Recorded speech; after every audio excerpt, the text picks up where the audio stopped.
Kolkata league সম্পর্কে। এই মুহূর্তে কলকাতা প্রিমিয়ার লিগে 26টা দল, আর্মি খেলছে না, মানে 25টা দল খেলছে।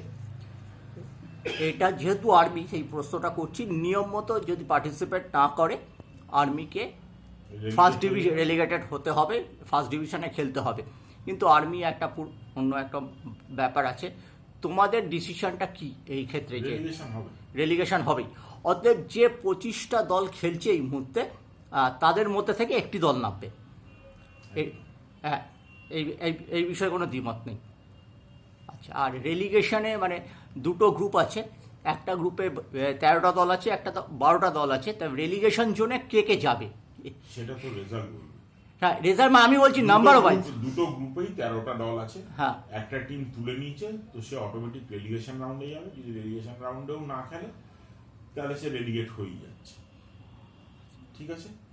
অন্য দিক থেকে তাহলে ওই গ্রুপ থেকে, যে গ্রুপ থেকে আর্মি আছে সেখান থেকে একটা টিম নামবে, যেটা আমাদের মোডালিটিসে আছে সেইভাবে নামবে। যে গ্রুপে আর্মি আছে সেখান থেকে একটা কম টিম নামবে। টোটাল দুটো টিম নামবে। দুটো টিম টোটাল।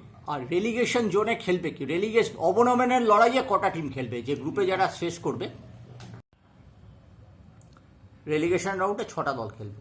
6টা দল কিভাবে খেলবে? 5টা করে ম্যাচ খেলবে না, সবাই সবার সাথে খেলবে। সবাই সবার সাথে না। আমাদের যে ওপরের দিকে যে খেলা হবে, যে চ্যাম্পিয়নশিপ হচ্ছে এবার, সুপার 6 0 থেকে শুরু হচ্ছে। অপোনেন্টের যে গ্রুপে আছে তাদের সাথেই শুধু খেলবে, কিন্তু অবনমনটা সবার সাথে। এই জায়গায় ক্লারিফিকেশনটা আমার দরকার ছিল।